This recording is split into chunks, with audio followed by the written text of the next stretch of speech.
മുസ്ലിം അല്ല.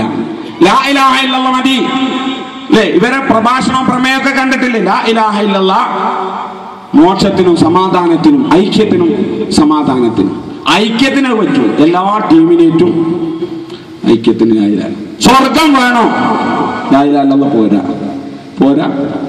10 കോടി പ്രാവശ്യം ലാ ഇലാഹ ഇല്ലല്ലാഹ് പറഞ്ഞാലും മുസ്ലിമാകാൻ കഴിയില്ല എന്നതാണ് ഇസ്ലാമിന്റെ കാഴ്ചപ്പാട്.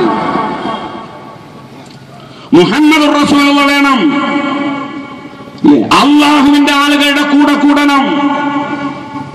അതുകൊണ്ടാണ് പൊതുജനങ്ങളോട് ഞങ്ങൾ പറയുന്നത്, ഈ പരിശുദ്ധമായ ലൈൻ അഹ്ലുസുന്നത്തി വൽ ജമാഅയുടെ ലൈൻ, അതാണ് സർവ മാലകളിലും മൗലിദുകളിലും ഉള്ളത്.